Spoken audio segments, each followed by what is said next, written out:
Pare, Parenting and Relationship Enhancement.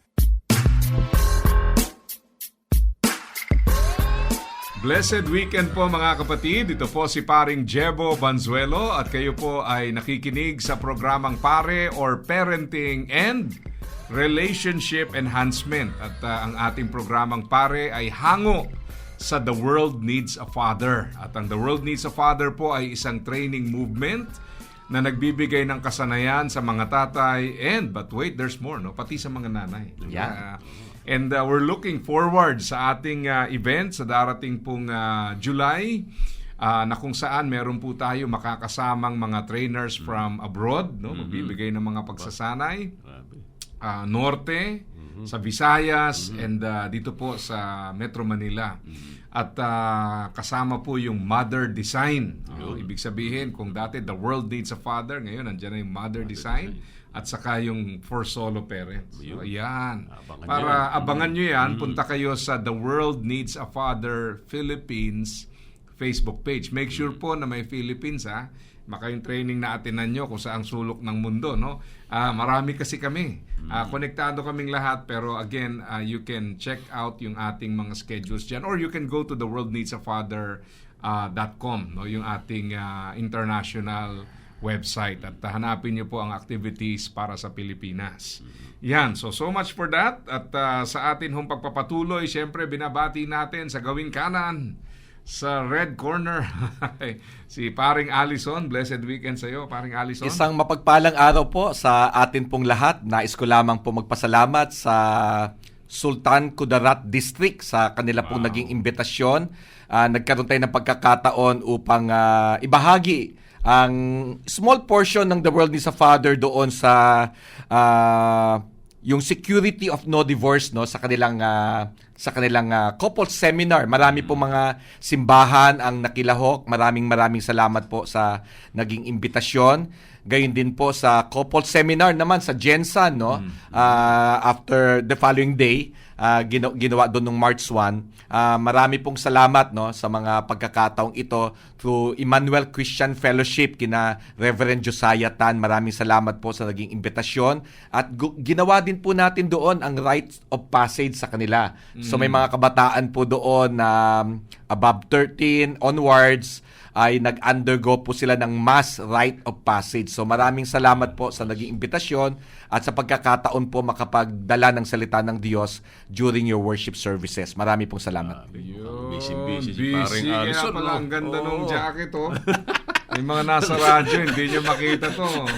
Naka-jacket ng The World Needs a Father Philippines. Yan. Meron din ako niyan dati, pero hindi ganyan kaganda eh. Ganda, oh. Dapat meron din kami niyan. Amen. At siyempre, sa gawing kaliwa, si Paring Pastor Mark. Yes. Blessed weekend sa iyo, Blessed Paring weekend, Pastor Mark. Paring Jebo. Blessed weekend, Paring Allison. Talagang napaka-busy ng ating pare. At a blessed weekend sa ating mga takapakinig ng programang Pare. Yan. At kagaya po ng ating nasimulan sa mga nakalipas na pag-aaral nitong taon, tinatalakay natin ang pag-ibig, no? At napakaganda yung topic natin last week, ano? Pinag-usapan natin yung importansya nung saan yung source ng pag-ibig na ito. Ngayon, medyo dudugtong tayo doon. At muli, no, bibigyang diin natin yung importansya ng pag-ibig na bilang pundasyon. Bilang pundasyon. Totoo naman no? Kasi talagang ang relationship, kailangan merong pundasyon. At ang pundasyon, bakit mahalaga? Because basically, foundation determines potential. Kaya kung sa building, hindi mo napapansin ang pundasyon, pero lahat ng i-construct, doon nakasalalay. So, kung hindi niya nakaya yung load, hanggang doon ka na lang. So maraming mga families, gusto natin magkaroon ng alagwa yung ating pamilya. Ibig sabihin, they would grow, na ma-maximize yung potential. But what determines that really is yung foundation. Kaya pag hindi natin pinagtibay, di natin inayos, di natin itinayo sa tamang pundasyon, maraming magiging limitasyon. At ang masaklap dyan, yung ibang limitasyon yan, balang araw mo pa mararamdaman. So minsan, sabi nga nila, hindi ba yung roots and wings, no? Roots is foundation, wings naman is freedom. So ibig sabihin, you can give them yung freedom because you trust them, because you laid the foundation. Kaya tama rin yung sinasabi na pagka bata pa, mahigpit. Habang tumatanda, binibigyan mo na ng freedom. Kasi nailatag mo na yung pundasyon. Pero pag hindi ganon, ay baliktad. Bahala kayo sa buhay nyo, maluwag pag bata pa, tapos later on, nagkakaroon na ng conflict dahil sabi nga, we are now trying to correct yung ating either wrong input sa buhay nila or no input sa buhay nila. So, ayaw natin mangyari doon. So, para po sa ating lahat, kailangan nating masuri yung pundasyon ng ating pamilya at pag-uusapan natin ang tungkol dito sa pag-ibig bilang pundasyon ng bawat pamilya. So, paring Allison, no? At nakasanayan ko, sa kanan po ako unang nagtatanong lumipat ka sa kanan. Sa mga nasa radyo, imagine niyo na lang ho. Pero itong si paring Allison, nasa gawing kanan natin ngayon. At siguro magandang tanong, ano ba yung tunay na pag-ibig? Pag pinag-uusapan natin ang pamilya, ano ba yung tunay na pag-ibig? Hindi ba kaya nga kayo naging pamilya dahil nagmamahalan kayo? Pero paano natin i-apply ito? Ano bang itsura nito?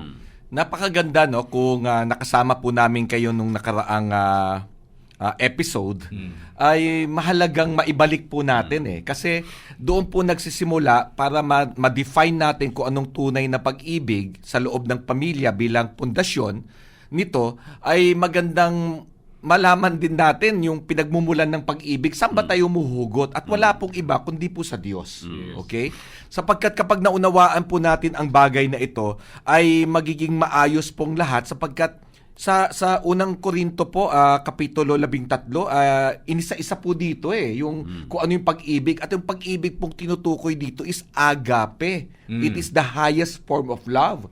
Na kung saan ay doon natin makikita yung ang pag-ibig na to ay sacrificial, no? Ang pag-ibig na to ay selfless, ang pag-ibig na to ay unconditional. Kaya pag binabanggit po doon, love is patient no? Ibig sabihin pag patient, selfless ka Ibig sabihin mas pinapahalagahan mo ang kapakanan ng isa. Gayon din, siya sabi, love is kind, no?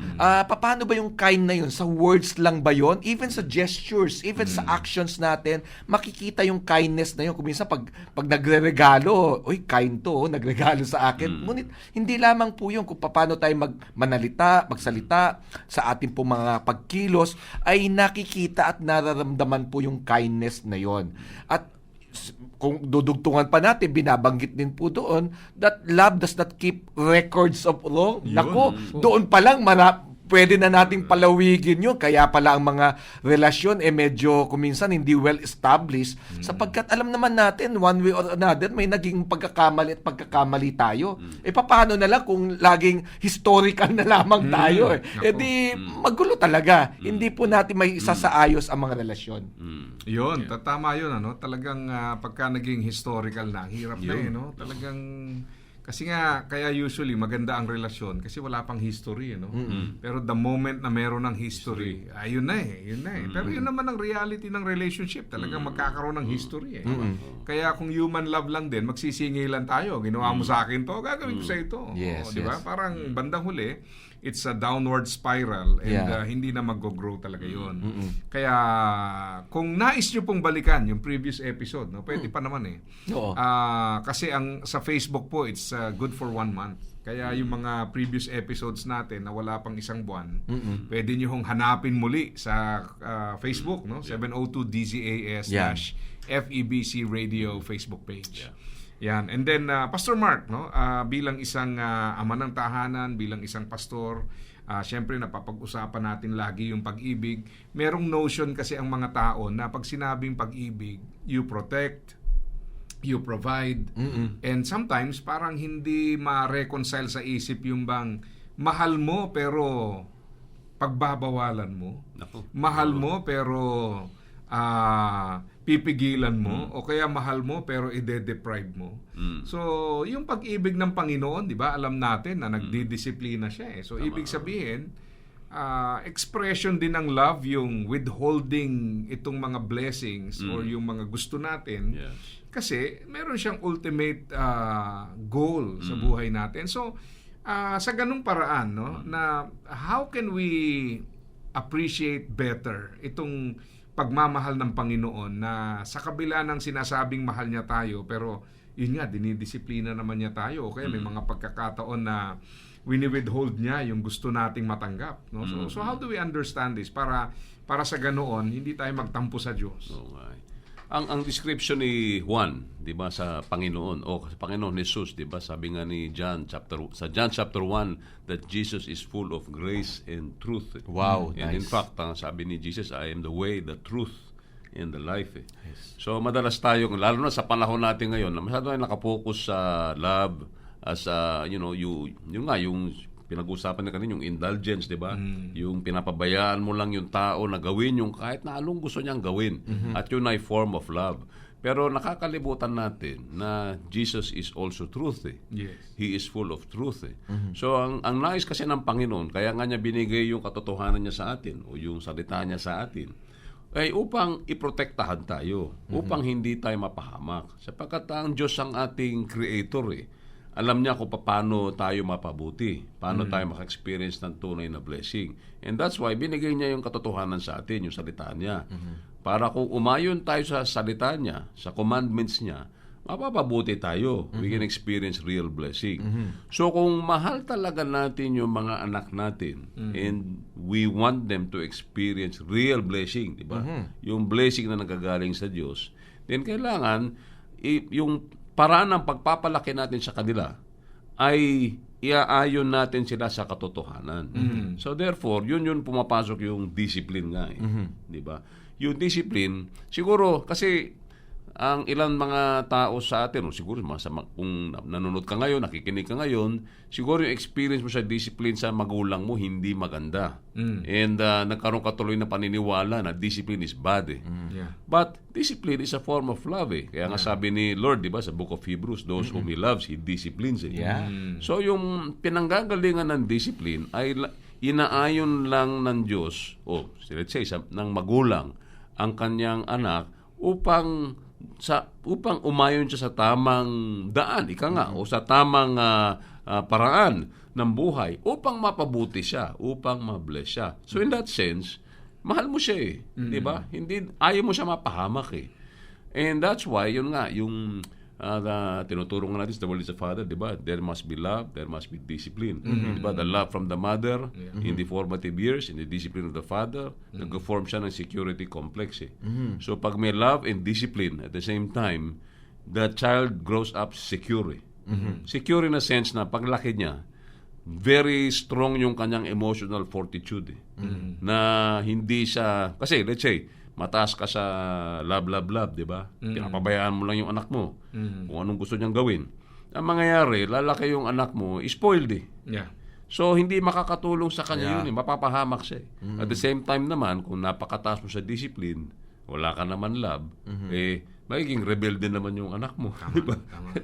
Magiging rebelde kasi hindi niya na-experience yung love So, both must be present diba? And yung both are present because you love your child. Mahal mo yung anak mo. Kaya ang Panginoon po, tandaan nyo, mas nakakaalam siya sa welfare natin. So kung sakaling nagtatampo tayo dahil may hiniling na hindi natanggap, no? Misa sumasama ang loob natin. Pero yun nga, ina-assure tayo ng Panginoon na alam niya ang pinakamainam. And sometimes, ang best thing to do is not to give us what we want, but rather withhold it. Kasi ang ultimate goal naman niya, hindi yung makuha mo lahat. Ang ultimate goal niya, yung maturity natin, that we grow in Christ-likeness. So similarly, sa families din natin, kailangan maintindihan din natin to. Kasi nga, ang daming komplikasyon. For example, minsan may mga kausap akong OFW parents. Dahil absent sila sa pamilya, dahil nasa abroad nga, minsan, ang idea nila ng love is, ibigay mo lahat ng gusto. Kumbaga, okay, nasa abroad ako, bubuhusan kita ng mga kailangan mo. May kakayahan naman. Oo, andyan, yung latest na iPad, nasa iyo. Hindi pa ginagawa yung iPhone 18, meron ka na. Meron ka. Grabe. Grabe ka, advance talaga. Advance na, no? So, ibig sabihin, kino-compensate. Not realizing, tama yung sinabi ni Pastor Mark, na minsan na-spoiled natin, na nakakasira. Actually, yung term na spoiled, no, very interesting yan, kasi positive actions yun eh. Pero negative results. Kasi bakit positive actions? Bigay ka ng bigay dito, bigay doon, provide. Pero eventually, nakakasira ng buhay. Kasi nga, it has to be balanced with control. Dahil hindi lahat pwede ibigay dahil meron silang need for control. No? Na kinakailangan din natin silang ituwid. Kaya talagang pagka nalalagay tayo sa mga sitwasyon na ang kaisipan natin pagmahal tinotolerate, pagmahal hindi sinisita, kapag kamahal ay pinababayaan, kapag mahal malaki ka na, alam mo na, nako, ang hindi natin nare-realize maling uri ng pundasyon at yan po ay sisira sa ating sambahayan. Hindi naman tayo kesyo meron bigay ng bigay, di ba? Hindi naman yun ang kinakailangan maintindihan natin, basic need po nila yan, to be loved, but at the same time, to learn yung control o yung discipline. Kaya ang Panginoon, sabi nga niya, I discipline those whom I love. Kaya nang nabanggit ni paring Pastor Mark kanina. Kaya yun talaga ang napakahalaga dahil pag natutunan ng bata yan at yan ang naging pundasyon natin, they grow to become better adults. No? Ngayon, itong challenge siguro, paring Alison, dahil paminsan, sa mga pamilya, hindi naman natin maiaalis kung maraming mga anak. Ikaw ba, ilan ng anak mo? 3. Pagka yung isa ay nasa punto na mahal mo, so nagpo-provide ka, nataon naman yung isa merong violation. So sa kanya, yung expression ng love mo is discipline. So, sa experience mo ba, nangyari na yung isa medyo napaboran mo, yung isa nasa season of discipline, so na parang, alam mo, sa mga listeners natin, nararanasan din yan dahil paminsan, para bang ang dating, bakit si kuya mas mahal mo, o bakit si ate, di ba? So kinakailangan how do you deal with that? Na syempre iba-iba yung pakikitungo nila sa atin. Hindi naman yan yung tipong pare-parehas gumawa ng mali, pare-parehas mo i-discipline. Minsan yung isa gumawa ng mabuti, isa gumawa ng mali. So hindi mo naman pwedeng pare-parehas mong mahal, pero the way you express that love is different. Siguro kailangan natin maunawaan, especially sa lahat ng mga naka-attend ng atin pong training sa The World Needs a Father, meron pong tinatawag na every season counts. Mahalaga kasing alalahanin natin na nasaang season ba yung ating anak. Sa simpleng pananalita, pwede natin sabihin, anong edad ba siya? Diba? So, katulad ng pagbibigay, katulad nung aking anak, yung bunso, I think nabigyan namin siya talaga ng kanyang cellphone. Nasa mga age niya, mga 12 or 13 na. So, sinasabi nga niya, yung mga kaklase ko, meron na Ako, wala ang tanong doon, kailangan mo ba? Diba? Meron bang necessary tungkol doon? Meron namang desktop computer sa bahay na pwedeng gamitin. Kasi naniniwala tayo sa pagmamagulang, kasama kasi yun. Sa ibang usapin, sa ibang pagkakataon, pwede nating pag-usapan yung digital and internet use. No? Pero just confining our discussion right now doon ay may season, may edad na angkop na upang ibigay ang mga bagay na ito. May isang pagkakataon pa nga yung aking panganay naman ay sabi niya, pa, yung kaibigan ko nabigyan ng DSLR na camera. Sabi ko, ang edad lang niya noon at that time ng aking anak nasa mga 15. At yung I presume yung kanyang kaibigan ay nasa ganong edad din. Talaga, nung dumating nga yung nanay niya, nagbigay na naman ng iPad, ganyan. So in short, maraming binabanggit siya sa akin. Hindi ko alam kung anong ibig. Anak, ano bang ibig mo sabihin sa kinikwento mo sa akin ang mga bagay na ito? Nagpapalamig ka pa. Manhid ka, sabi niya. Ngunit ang sabi ko lamang sa kanya, siguro kako may kakayahan ang kanyang magulang upang ibigay ang mga bagay nito. Pero sa atin, anak, hindi lamang kasi yung kakayahan na kaya natin binibigay. Alam mo naman ang values natin. Mahalaga sa pagkakataong iyon, naturuan na kasi tayo ng how we form or formulate our family values. At kasama po namin siya, ang aking mga anak, na gumawa ng values. So, isa sa mga ginawa po naming values yun, kaya nauunawaan po niya kung bakit may mga bagay na kailangang wini-withhold muna sapagkat hindi naman niya kailangan yon, di ba? Hindi naman siya photographer na mga kailangan ng DSLR camera. Siguro sa puntong yun ang kailangan lamang niya ang kanyang cellphone. And that's it, di ba? Yung mga ibang extras, siguro darating sa panahon na yun kung kinakailangan sa pag-aaral. Ngunit kung hindi naman, sabi nga, love protects, pinangangalagaan ng pagmamahal, no, ang kanyang anak, ang kanyang mga minamahal. Kaya mahalaga na matutunan natin kahit may mga magulang, no, may kakayahan tayong ibigay, hindi naman necessary kailangan kaagad nila o kahit may kakayahan kayo, pwede naman nating wag munang ibigay sapagkat ito ay in the long run mas makakatulong po sa kanila. Oo, nakakadagdag talaga sa komplikasyon ng pamilya yung impluwensya ng iba no? Yeah. Kasi ang totoo Nandun niyan, yung pressure Oo, hindi naman tayo nakatira sa isang isla na tayo-tayo lang. Oo. So nakikita mo yung ibang parents, Yeah. paano pinalalaki yung anak nila, yung treatment, ano yung provision. Yeah. So talagang sa ganyang konteksto, ang parenting nagiging mahirap kasi nga they compare. Yeah. Ako actually growing up, no. Naalala ko noon nung bata-bata pa kami kasi yung parents namin talagang ang gusto nila pagkatapos ng klase, uwi ka na. Okay. O ngayon, kabisado yung oras no? Kung dapat nasa bahay ka na, kung na-traffic ka, meron pa ring allowance. Ganun pa rin. So, para bang nakikita ko yung kinabukasan, magkikwento ngayon tong iba na, naku, alas 8, nandito pa kami, pakalat-kalat pa kami dito. Parang ikaw naman, parang inggit na inggit ka, no? It's good na yung parents namin will always explain. And then later on, nung medyo nagsipagtandaan na kami, ng mga kabatch ko, may mga makikita ka na hindi na nagtutuloy kasi yun na nga, nauwi na sa bulakbol na at hindi na pumapasa.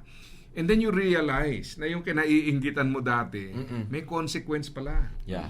So kasi nga, wala naman tayo sa maturity para maintindihan agad yun Minsan nagko-compare tayo And based on comparison, we think sila yung best kind of parents na sige lang. Di ba naalala nyo yung Ruben Hill study case? Yung binabanggit ni Pastor Mark kanina na meron pong dalawang pinagbabasihan, love and control. So 4 na quadrants po yan.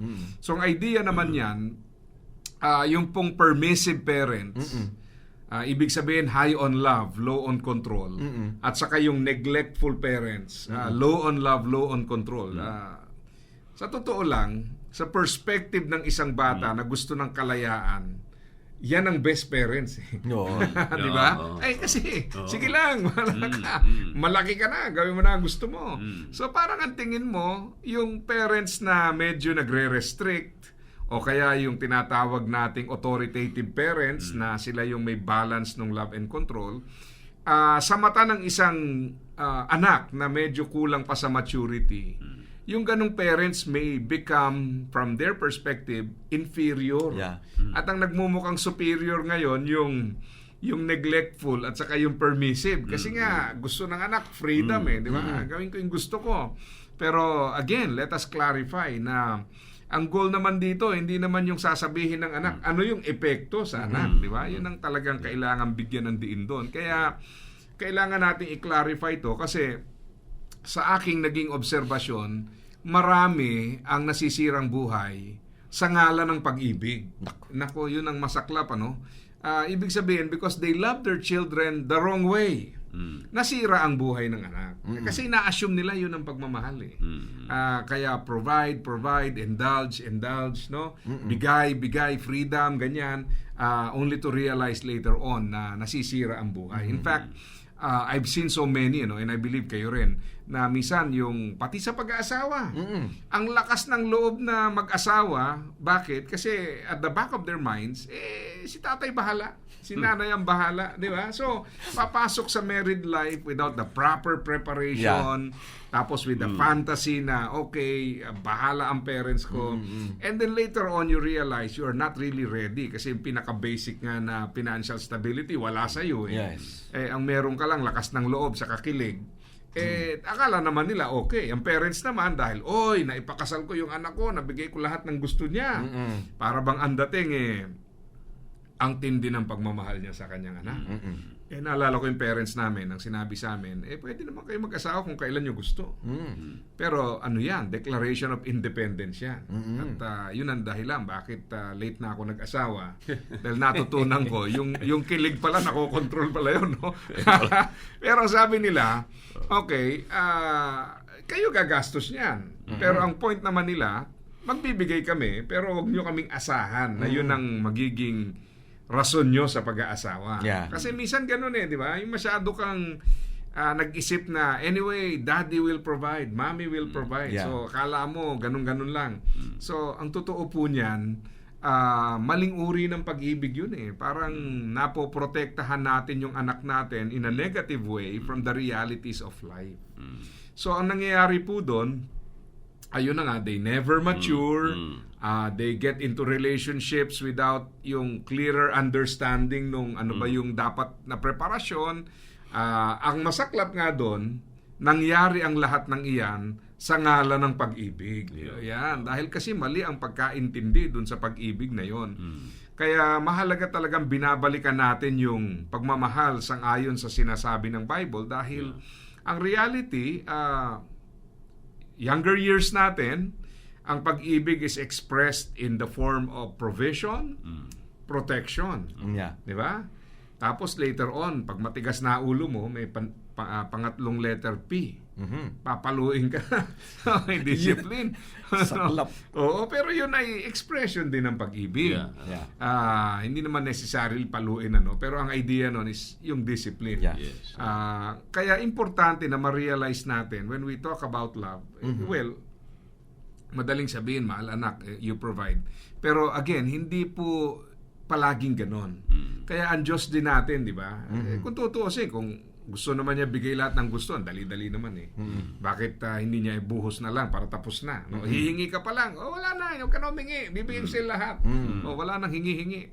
Pero ang dinidevelop nga niya, yung relationship natin sa Kanya, yung maturity natin, kaya hindi pwedeng lahat ibigay. Dahil by doing that, He's actually destroying our lives. Kaya ang Panginoon, mapapansin mo, kaya naman niyang ilamsam, bigay na lahat di ba? Yung hihingin mo pag 50 years old ka, sasama ko na. Okay. Parang balikbayan box, punong-puno na. Yan ang lahat. Pero hindi ganun Kasi nga, ang mahalaga yung relationship. So we have to clarify that. Kaya po natin binibigyang linaw ito sa kadahilanan nga po na tinatalakay natin pundasyon Pundasyon na mapapansin mo paminsan, pag mali ang pagpapalaki mo sa anak, humihina yung pundasyon. Parang ganito, dumami anak mo. Kung walang tamang pundasyon at maling uri ng pag-ibig, shield ka ng shield. Ayaw mong turuan ng independence. Ayaw mong i-prepare for responsibility. O ano nangyari ngayon? Di sama-sama pa rin kayo. Hindi kayo makapaghiwa-hiwalay. Hanggang sa lahat na lang, hanggang apo, ikaw pa rin nagpapaaral. So, bandang huli, sa halip na maging asset na marami kang anak, nagiging limitasyon nga dahil wala dumami lalo yung dependence mo. Pero hindi dapat maging ganon. Wala namang magiging problema sana kung binigyan natin sila ng proper preparation for life, yung tough love na tinatawag para sila mismo matuto mag-independent, they can rely on their own. So, ikaw din as a parent, minsan kasi yung parents din may mga insecurities na gustong-gusto natin yung anak ko, ayan, napaaral kong lahat hanggang sa apo. O minsan naman, yung bang insecurities na takot na takot kang pakawalan kasi nga hindi mo nabigyan ng tamang pundasyon. So sa ganung paraan, Pastor Mark, kung sakasakali dumating tayo doon na may mga tagapakinig tayo na biglang, nako, mali pala yung ginagawa ko. Na-realize, na parang, paano ko ngayon itutuwid to? So how do they start over? Kung sakasakaling nandun sila sa klase ng relationship na kagaya nabanggit natin kanina, yung bang masyadong permissive o kaya neglectful. So how do you now transition dun sa tamang uri ng pag-ibig coming from that scenario na dati bigay ka ng bigay.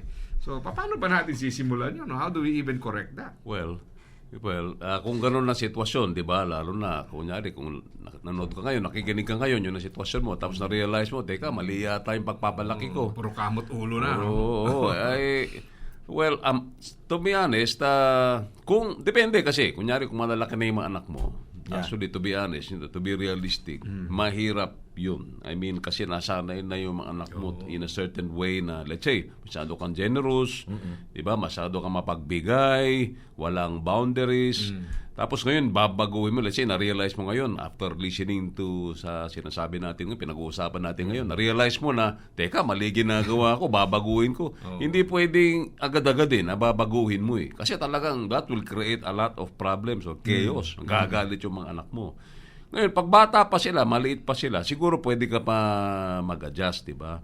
But I think, para sagutin yung tanong na yun, I think the first thing that you need to do is to realize, ngayon na-realize mo na mali yung pagpapalaki mo, yung style mo, di ba, masyado kang permissive, to talk to your children and to say something like, you know what, na-realize ko, I made a lot of mistakes, 'di ba? Nagkamali ako sa papalaki ko sa inyo, 'di ba? Hindi ko na-realize na somehow I allowed certain things dito sa pamilya natin.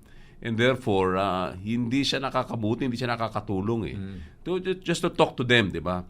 And then to help them understand na from now on, perhaps I will set certain boundaries, 'di ba? I will set certain rules. Parang ang ginagawa mo ngayon, parang hinahanda mo sila that you made a mistake and now you are repentance yun you're going to change and somehow baby steps yun and you will introduce some changes tipo sa pamilya. Parang hinahanda mo sila papunta doon. But at the same time, dahil love yung topic natin, kailangan i-communicate mo sa kanila, ginagawa ko ito dahil mahal ko kayo Na-realize ko na yung uri na pagmamahal ko sa inyo mali At ngayon itinutuwid ko. Hindi naman to para sa akin, pero ito ay para sa inyo. Para sa Diyos, saka para sa inyo. Napakaganda nun, Siguro sabihin ng mga anak, saan ka ba nakikinig? Tatapon yung radyo. Pero totoo yun kasi alam mo, minsan itong problema yung bang may natutunan tayo pero hindi natin alam paano i-apply minsan sa mga trainings natin lagi natin narinig yan sa mga training natin yung bang nahamon yes pag uwi sa bahay kinabukasan the following training day hindi ko magawa paano ba to so it really takes time and yun talagang commitment to the change. Kaya kinakailangan po, sinasabi nga natin na sa The World Needs a Father, hindi lang sapat yung kaalaman. Kailangan yung kaalaman maging kasanayan. Pero minsan, paano magiging kasanayan? Kailangan mo ng tamang kasamahan. So you form a community. Yes. Ang totoo, itong ating mga kasama rito, kaya ako naman nakilala itong si paring Allison, si paring Mark, sila paring Manny, nakasama rin natin dati, paring Dennis. Dahil po sa The World Needs a Father, nag-attend kami ng seminar at nakita namin yung need for a community. So ito, kung ako, mahilig akong magbisikleta, may mga kausap ako tungkol sa bisikleta, they motivate me to buy more, mga pyesa. Sila talaga may kasalanan nun tapos ngayon, ito naman, kailangan sa parenting, meron ka ding mga tamang tao na they will motivate you, you will share experiences, learnings, best practices. So that way, talagang nag-grow iba yung you journey together. Sinasabi namin palagi, hindi naman kami nandito dahil expert kami. Kaya wag niyo isipin, siguro mga anak nito, perfecto, ganyan. Wala ganon. Ang sinasabi namin palagi, we don't present ourselves as perfect fathers, but we are sincere. Yes. So, ang ibig sabihin, nagkakamali kami, hindi kami perfecto, but we desire to become better. Kaya nga ini-invite namin ang accountability sa buhay namin. We want to go through trainings. We persistently make changes. Kasi nga, yun yung mark ng sincerity and that's the best thing we can give. Wag po yung illusion na perfect. Dahil illusion lang talaga yon. Pero yung sincerity is something we can give. At yan naman po, ang ibig sabihin ng sincerity, from time to time, medyo mahirap, may challenges, but we continue to pursue and persist sa kadahilanan nga na nakikita natin yung necessity nito sa ating buhay. At salamat, Pastor Mark. Tama yun. Una, kung ibubuod ko yung binitawan ni Pastor Mark, yung pag-identify nung season eh. No? Kasi siyempre iba kung malaki na yung anak mo, iba kung maliit. Yung gugulat yung malalaki, biglang ano nangyari, no? Biglang bakit nagkaganon? So tama, you explain. And then kasi nadagdag ko lang kasi yung topic kasi natin is love is the foundation of every family. So ang ibig sabihin nun, yung pamilya, yung unang classroom ng pag-ibig ng mga anak natin. That is their first exposure So kung ano man natutunan nila doon, yun ang dadalhin nila sa mundo, kung sila ay nagkapamilya na, sa mga anak. So kung nagkamali ka doon sa classroom na yun, parang you are creating chaos di ba? Parang ganoon Lalong yung maling pamamaraan ng pagpamalaki, o maling pamamaraan ng pag-ibig na pinapakita mo, parang dinoduplicate mo, minumultiply mo So kung tama nga, kung doon nga sa pinag-uusapan natin, na-realize mo na mali, may oras pa, di ba? May oras pa. By God's grace, di ba? Sinasabi ko lagi sa mga kaibigan ko, habang may buhay, may pag-asa Amen. Of course, you need a lot of prayer kasi hindi mo makontrol yung anak mo, lalo na kung malaki na. Hindi mo makontrol yung response nila. So, siyempre, you need to ask God, di ba? Lord, tulungan mo ako, di ba? How to make these changes, di ba? Yes. At sana, yung mga anak ko mag-respond positively through these changes.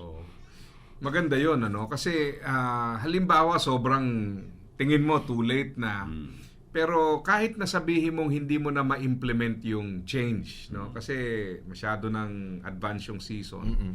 The mere fact na inadmit mo na hindi ito yung tamang direksyon, it can impact them. Na sa pagsimula sila, hindi sila nagsisimula na merong assumption na okay itong tatahakin ko. Kasi basically, yung tinahak natin, yun din ang tatahakin nila So, yun lang masabi mo na anak, may pagkakamali dito sa aking approach.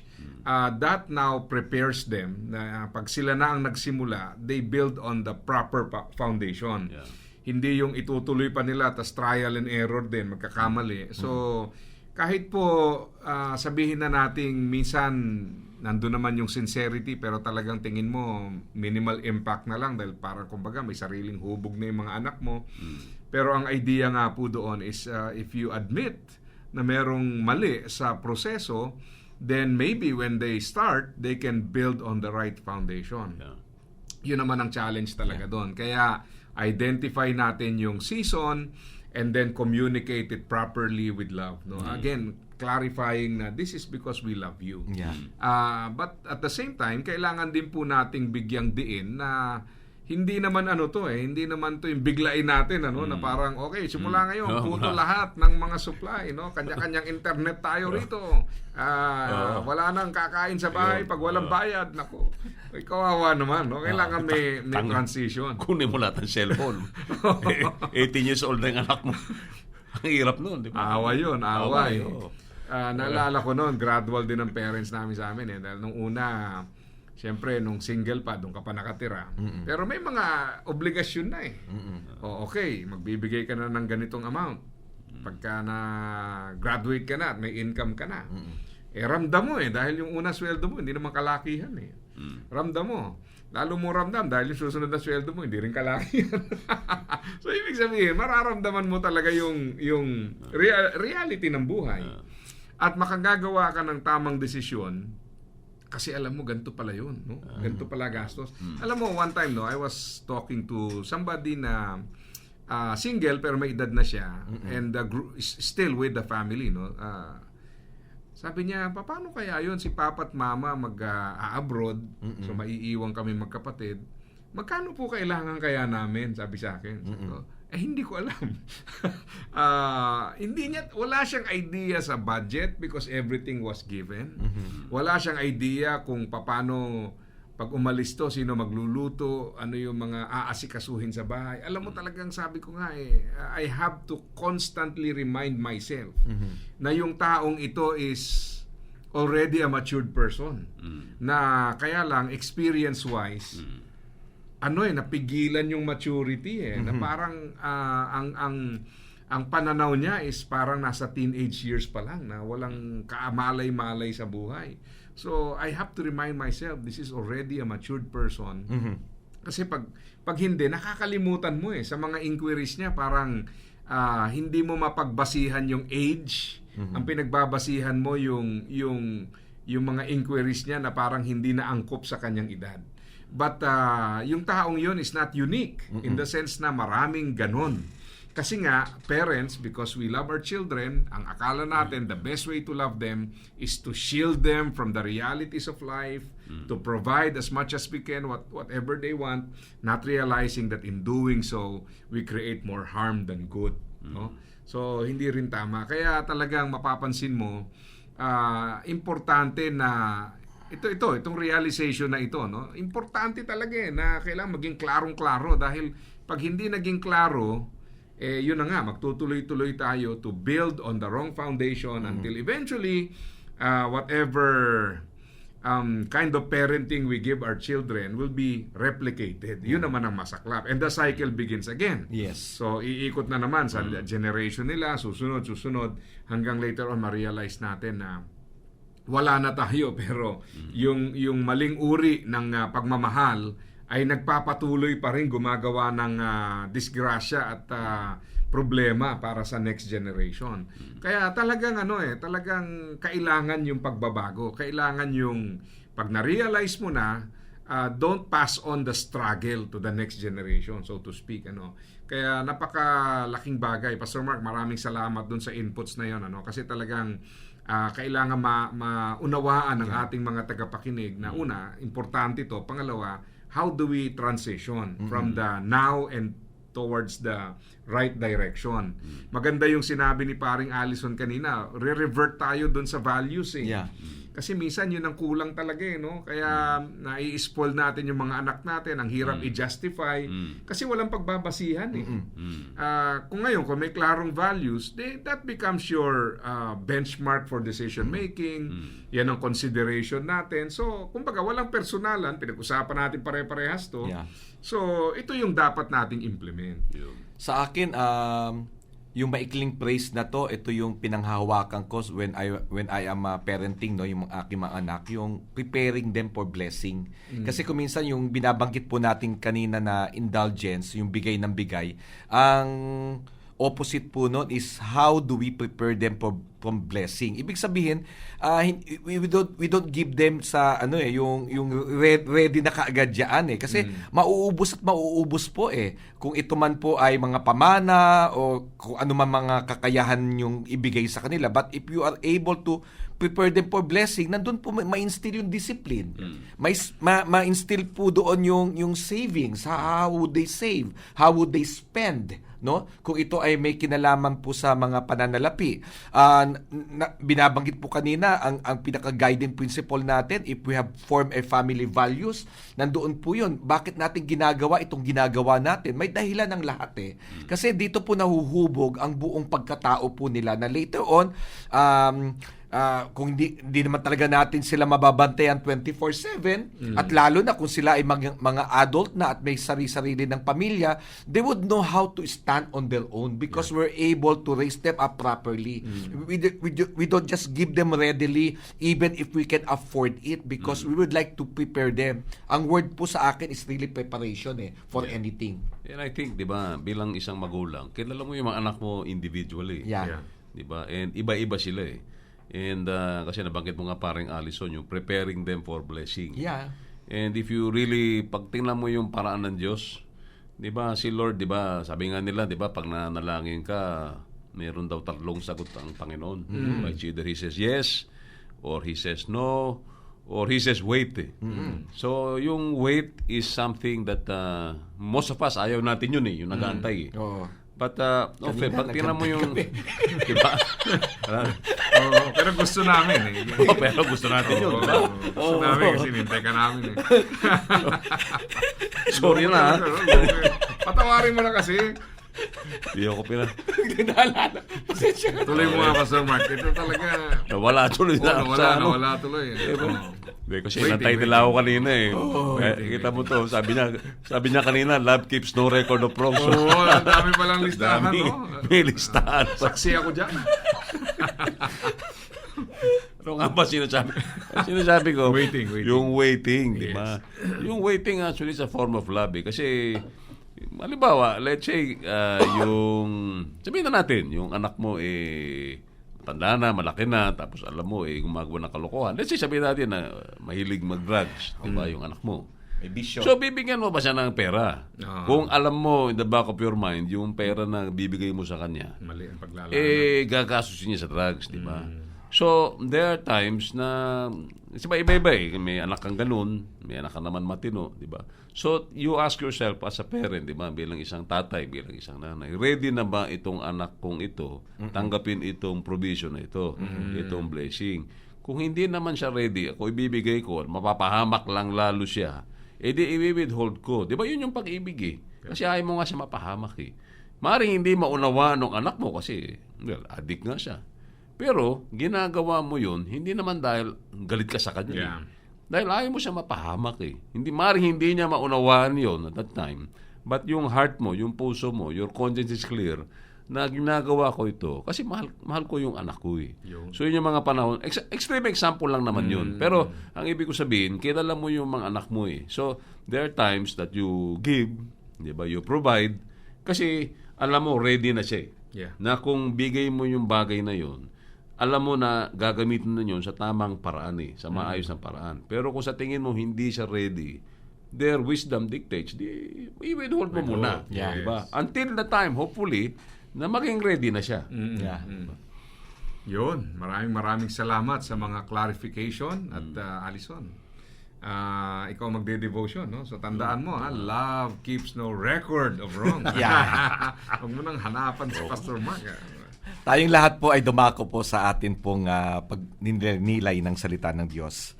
Ang isang tanong siguro marahil bago ko po basahin ang ating pong talata ay ang ating po bang pag-ibig, we can evaluate ourselves na ang ating po bang pag-ibig is for God and our family, is it emanating from an obligation?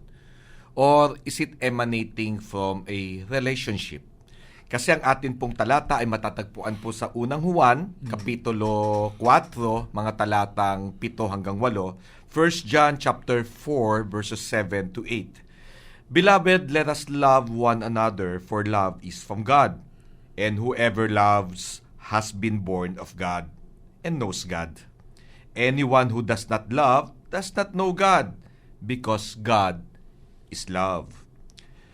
Salin po sa ang salita ng Diyos, mga minamahal, mag-ibigan tayo dahil ang pag-ibig ay mula sa Diyos. Ang umiibig sa kaniyang kapwa ay anak ng Diyos at kumikilala sa Diyos.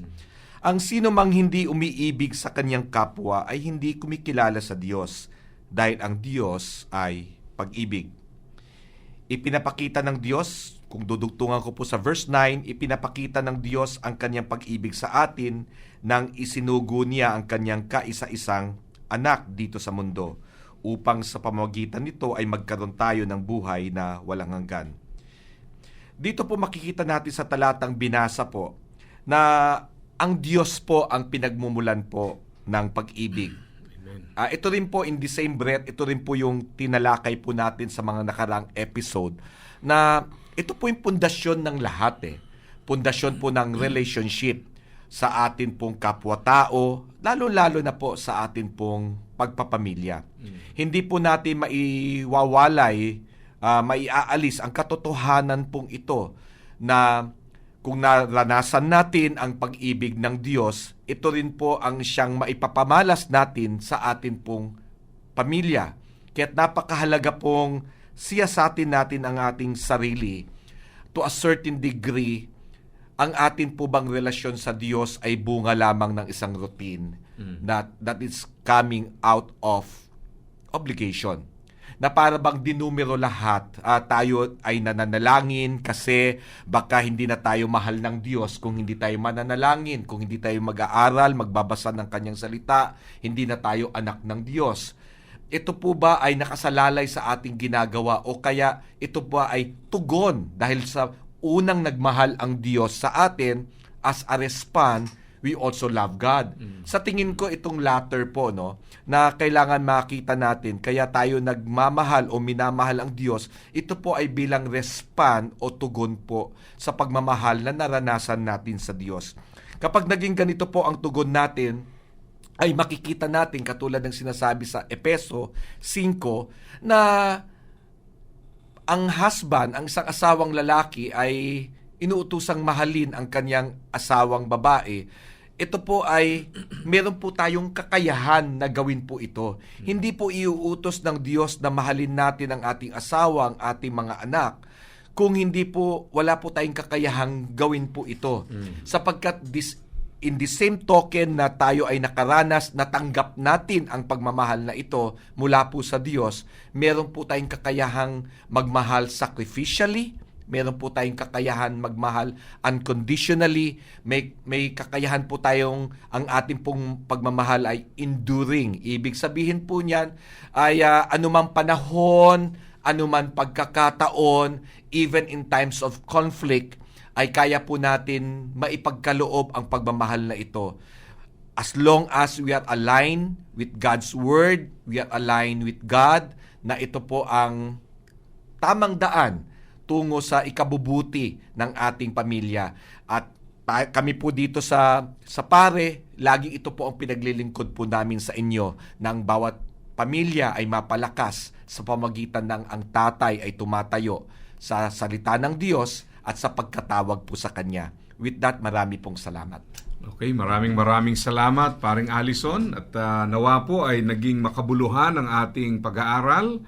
Pansinin nyo, may call to action tayo. Hindi lang basta yung kinig-kinig lang kayo dyan. Yes. Kailangan po ay sundin natin, i-apply natin. Yes. No? Kasi pag hindi natin binago yan, kung ano yung pundasyon, yun ang resulta. Yeah. Kaya mahalaga po ito. If ever na kayo po interested pa na matuto at you want the full training ng The World Needs a Father, you can visit yung pong theworldneedsafather.com at hanapin niyo po yung ating country, Philippines, at makikita niyo yung upcoming mga events. Or sa The World Needs a Father Philippines Facebook page. No? Paki-follow and subscribe po dyan para makita nyo rin yung mga upcoming mga trainings natin. As of now, may mga trainings po Kaya lang karamihan sa mga trainings na ito ay mostly closed trainings dahil organized to ng mga church, organization for their group.